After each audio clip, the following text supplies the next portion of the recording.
আসসালামু আলাইকুম। আজকে আমরা ইংলিশ সেকেন্ড পেপার থেকে চেঞ্জিং সেন্টেন্স নিয়ে আলোচনা করব। আসলে চেঞ্জিং সেন্টেন্স হচ্ছে অনেকগুলো টপিকসের সমন্বয়। তার ভিতর থেকে আজকে আমরা অ্যাসার্টিভ থেকে ইন্টারোগেটিভ কিভাবে করতে হয় সেই টপিকটা নিয়ে আলোচনা করব। তো ইন্টারোগেটিভ করার জন্য প্রদত্ত অ্যাসার্টিভ বাক্য মূলত ৩ ভাবে শুরু হতে পারে।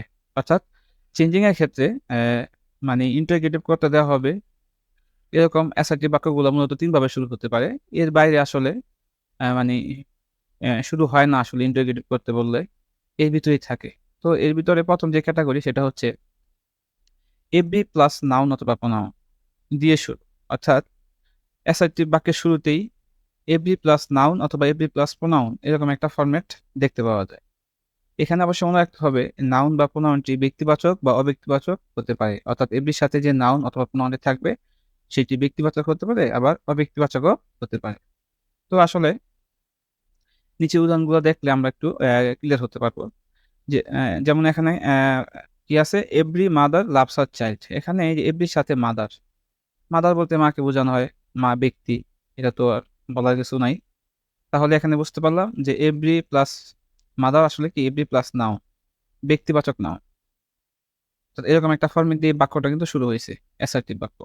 দ্বিতীয় উদাহরণটা খেয়াল করি, every body was living the room. এখানে এভরির সাথে বডি, এটা কিন্তু একটা প্রোনাউন, বডি আসলে ইনডিফিনিট প্রোনাউন। তাহলে এভরি প্লাস বডি, আর বডি দ্বারা কিন্তু বডি ওয়ান এই ধরনের ইনডিফিনিট প্রোনাউন গুলো দ্বারা কিন্তু ব্যক্তিদের বোঝানো হয়। তার মানে এখানে কিন্তু আমি এভরি প্লাস একটা ব্যক্তিবাচক প্রোনাউন পাইলাম। তৃতীয় যে উদাহরণ সেটি হচ্ছে যে এভরিথিং ইজ রাইট। এখানে এভরি প্লাস থিং, থিং দ্বারা কিন্তু কোনো ব্যক্তিকে রেফার করা হয় না। তাহলে আমি ধরে নিলাম এভরি প্লাস থিং হচ্ছে যে এখানে এভরিথিং হচ্ছে যে এখানে এভরি প্লাস একটা অব্যক্তিবাচক, কি বলেন দেখি, নাউনের সমন্বয়ে হ্যাঁ শুরু হয় একটা অ্যাসেরটিভ বাক্য। তো এরূপ অ্যাসার্টিভ বাক্যগুলোকে ইন্টিগ্রেটিভ করতে হলে বেশ কিছু স্টেপস বা পয়েন্টস, যেমন এখানে আমি 5টা পয়েন্টস দেখাইছি, এগুলো অনুসরণ করতে হবে।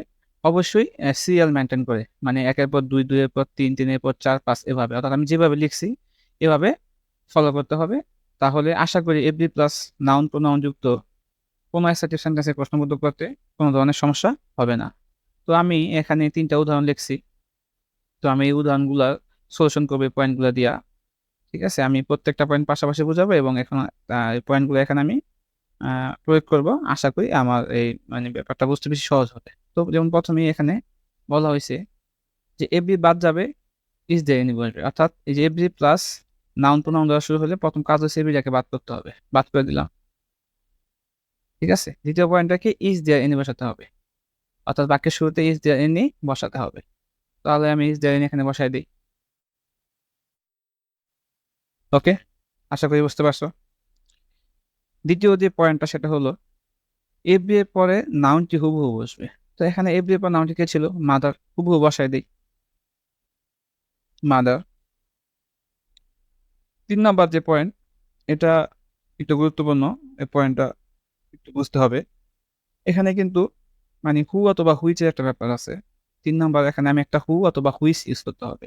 সেক্ষেত্রে মনে রাখতে হবে ব্যক্তিবাচক নাউন বা প্রোনাউন। অর্থাৎ আমরা কিন্তু আগেই শিখছি যে এর সাথে ব্যক্তিবাচক অথবা অব্যক্তিবাচক নাউন প্রোনাউন থাকতে পারে। এখন মাদার তো অবশ্যই ব্যক্তিবাচক নাউন। সেই ক্ষেত্রে যে মনে রাখতে হবে ব্যক্তিবাচক নাউন বা প্রোনাউন থাকলে হু নিতে হবে। যেহেতু মাদার ব্যক্তিবাচক তাহলে আমি এখানে কি নিব? হু নিব। যদি এখানে এই মাদারের পরিবর্তে অব্যক্তিবাচক কোনো নাউন বা প্রোনাউন থাকতো তাহলে কিন্তু আমি এখানে হু নিতাম না, আমি এখানে কি নিতাম? হুইচ। যেমন আমরা পরবর্তী উদাহরণে পাবো, এটা আশা করি নিচে গেলে আমরা আলোচনায় দেখতে পারবো। তো এবার 4 নাম্বার পয়েন্ট, এই পয়েন্টটা কিন্তু খুবই গুরুত্বপূর্ণ একটা পয়েন্ট। এটা এখানে অনেক ভুল হয়ে থাকে আমাদের। তো আমরা একটু ভালো মতো এটা মনোযোগ সহকারে দেখে নিই। এই 4 নাম্বার পয়েন্টটা বলা হয়েছে মূল ভার্বের আগে যদি অক্সিলারি থাকে তবে তার সাথে নট যোগ করব এবং বাকি অংশ হুবহু লিখে দিব। তো এখানে আসলে আমরা জানি যে লাভসটা কিন্তু এখানে মূল ভার্ব, তার আগে যদি কোনো অক্সিলারি থাকতো তার সাথে আমি নট যোগ করতাম। তো এখানে কোনো অক্সিলারি নাই, সেক্ষেত্রে কি বলছি, আর যদি মূল ভার্বের আগে অক্সিলারি না থাকে তবে টেন্স অনুযায়ী ডাজ অথবা ডিড এনে তার সাথে নট যোগ করব। অর্থাৎ যেহেতু এখানে মূল ভার্বের আগে অক্সিলারি নাই, অক্সিলারি বলতে আসলে আমি মানে যে ভার্বগুলোকে বলতেছি এগুলো আমি অনেকে জানি, তারপর আমি বুঝার সুবিধাতে একবার করে বলে দিচ্ছি। যেমন am, is, are, was, were, have, has, had, do, does, did, হ্যাঁ, can, could, shall, should, may, might, will, would, এরকম আরো মডেল অক্সিলারি বেশ কিছু অক্সিলারি আছে। তো এরকম কোনো অক্সিলারি কিন্তু এখানে নাই। তাহলে কি করতে হবে আমাকে? তাহলে এখানে বলা হয়েছে যে টেন্স অনুযায়ী, মানে টেন্স বলতে আমরা মূল ভাবের দিকে তাকালে বুঝতে পারবো যে এটা কোন টেন্স আছে, সেই হিসাবে আমাদের ডাজ অথবা ডিড এনে তার সাথে নট। যেহেতু ভার্বের সাথে এস আছে, তাহলে আমরা এটাকে প্রেজেন্ট ফর্ম ধরতে পারি, যে ভার্বের প্রেজেন্ট ফর্ম। সেই ক্ষেত্রে আমাদের নিতে হবে এখানে কি ডাজ। তাহলে আমরা কি নিলাম? ডাজ নিলাম এবং তার সাথে ডাজ এনে নট যোগ করলাম। এরকম যদি হয়, অর্থাৎ অক্সিলারি না থাকে, এখন সেক্ষেত্রে আমি ডাজ অথবা ডিড এনে নট যোগ করলাম, সেই ক্ষেত্রে অবশ্যই এই পয়েন্টটা খুব বেশি মনে রাখতে হবে। আমরা জানি মূল ভার্বের আগে যদি ডাজ অথবা ডু অথবা ডিড আসে, তখন মূল ভার্বটা বেস ফর্ম হয়ে যায়। যেহেতু আমি এখানে লাভসের আগে নেগেটিভ করার জন্য ডাজ আইন না তার সাথে নট যোগ করলাম, সেই ক্ষেত্রে এখানে লাভস ভার্বটা বেস ফর্ম। বেস ফর্ম মানে কি? ভার্বের সাথে এই এসটা থাকবে না। মানে লাভস হচ্ছে ভার্বের এক, বেস ফর্ম না। বেস বলতে শুধুই লাভকে বোঝাবে, এসটাকেও বাদ দিয়ে দিতে হবে। এই কারণে এটা ভার্বের বেস ফর্ম হয়ে গেল। অন্য যে কোনো বাক্যে যদি আমি মূল ভার্বের আগে কখনো এরকম অক্সিলারি না থাকলে ডু অথবা ডাজ অথবা ডিড এনে যদি নট যোগ করি, তাহলে অবশ্যই ভার্বটাকে বেস ফর্ম করে দিতে হবে। তারপর কি করতে হবে? প্লাস বাকি অংশগুলো লিখে দেবো। তো বাকি অংশ কি থাকে এখানে? হাত চাইল্ড, এখানে হাত চাইল্ড দিয়ে দিলাম।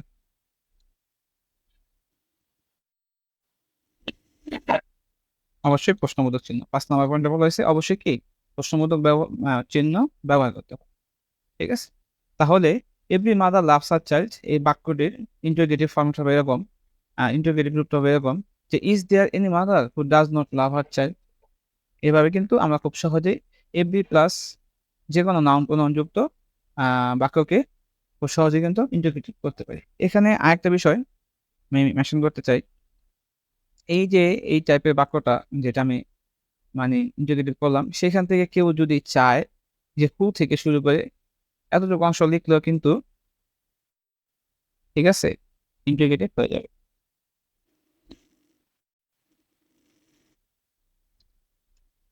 অর্থাৎ every mother loves her child who does not love her child, 100% সঠিক আনসার। এখন এটা আসলে মানে পরে লিখলাম কারণ কি এটা তো সহজ ছিল, আগে লিখতে পারতাম। কারণ অনেক সময় দেখা গেছে প্রশ্নবোধক বাক্য থেকে আমাদের আবার কি করতে বলে, অ্যাসার্টিভ করতে বলে। তো ওইখানে কি হয়, এই যে এই ফরম্যাটে কিন্তু প্রশ্নবোধক বাক্য থাকে, সেখান থেকে যদি আমি এই নিয়মটা না বুঝি, তখন কিন্তু আমি আবার অ্যাসার্টিভ করতে পারবো না।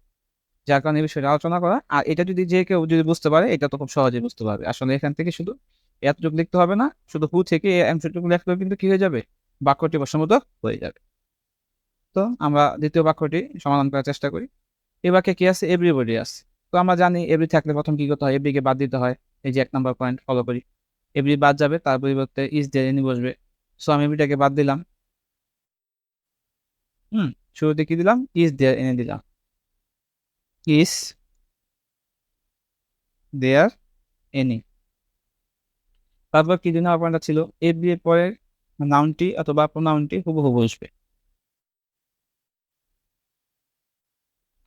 অর্থাৎ এভরি এর পরে যে নাউন অথবা প্রোনাউনটি আছে এটি হুবহু বসবে। তখন এখানে এভরি এর পরে কি আছে? বডি, এটা হুবহু বসায় দিলাম। 3 নম্বর পয়েন্ট কি? হু অথবা হুইজ বসবে। তো আমরা তো জানি অলরেডি যে এই যে এফবির সাথে যে নাউন, এটা যদি ব্যক্তিবাচক হয় এখানে, বা প্রোনাউন এটা এখানে, মানে এফবির সাথে যে নাউন বা প্রোনাউন এটা যদি ব্যক্তিবাচক হয়, হু ব্যবহার করতে হবে। তো বডি দ্বারা তো আসলে বডি, ওয়ান, এগুলো দ্বারা কিন্তু আসলে ব্যক্তিবাচক ব্যক্তিকে রেফার করে, সেহেতু এটা ব্যক্তিবাচক হিসেবে আমরা এখানে হু ব্যবহার করবো। কি ব্যবহার করবো? অব্যক্তিবাচক হলে এখানে আমরা হুইজ দিতাম। কি দিতাম? হুইজ। তো 4 নম্বর পয়েন্ট, এটা তো আগে আলোচনা করছি। তো সেই ক্ষেত্রে দেখা যাচ্ছে এখানে মূল ভাব হচ্ছে লিভিং, তার আগে কিন্তু ওয়াজ আছে। তাহলে অক্সিলারি থাকলে তার সাথে নট যোগ করে দেবো। যদি অক্সিলারি না থাকতো, তাহলে কিন্তু আমি ডাজ অথবা ডিড এনে তার সাথে নট যোগ করতাম। যেহেতু এখানে অক্সিলারি আছে, সেহেতু আমাকে এখানে ডাজ অথবা ডিড আনতে হবে না, এই ওয়াজের সাথে নট যোগ করে দিলেই হবে। প্লাস কি, এই যে নট যোগ করবো এবং বাকি অংশটুকু হুবহু লিখে দেবো। এখানে বাকি অংশ কি আছে? ওয়াজের পরে লিভিং দ্য রুম।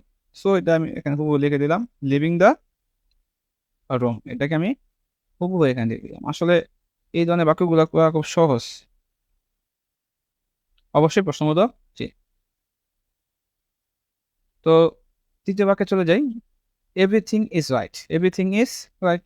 তো আমরা জানি যে এবি যুক্ত যে কোনো বাক্যকে যদি আমি প্রশ্নবোধক করি তাহলে প্রথম এবিটাকে কি করতে হবে, বাদ দিয়ে দিতে হবে। বাদ দিয়ে দিলাম।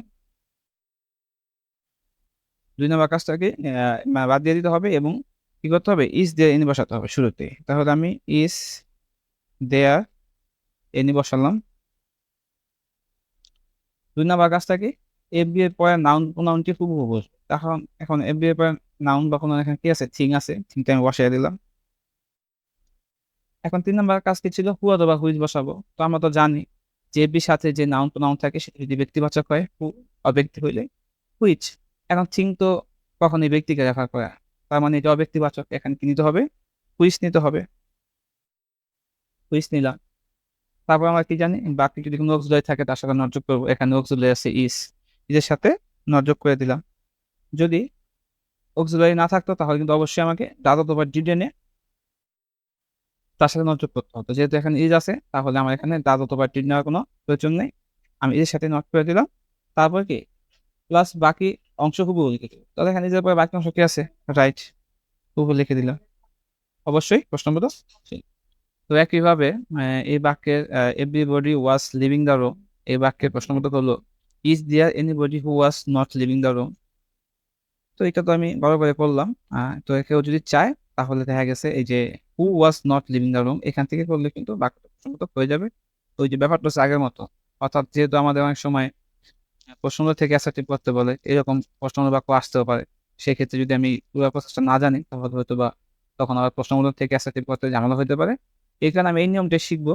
এটা শিখলে তো এটা খুব সহজে সলভ করা যাবে, কারণ এটা তো অরে একটা অংশ, ঠিক না? শুধু এতটুকু লিখলেও হবে। একইভাবে এখানেও is there anything which is not right, কেউ যদি হুইচ ইজ নট রাইট এতটুকু দিয়ে প্রশ্নবোধক বাক্য করে সেটাও কিন্তু হবে। তো আশা করি আজকে ক্লাসটা তোমরা বুঝতে পারছো। তারপর যদি কারো কোনো ক্ষেত্রে সমস্যা হয় বা তোমাদের বই থেকে যদি কোনো সমস্যার মানে অ্যাসার্টিভ থেকে এই ফরম্যাটের অ্যাসার্টিভ থেকে ইন্টারোগেটিভ করতে কোনো সমস্যা হয় তাহলে তোমরা বাক্যগুলা কমেন্টে লিখে দিও। আহ মানে ওই বাক্যগুলো নিয়ে একটা ভিডিওতে চেষ্টা করব সমস্যার সমাধান করে দেওয়ার। ঠিক আছে সবাই, আল্লাহ হাফেজ।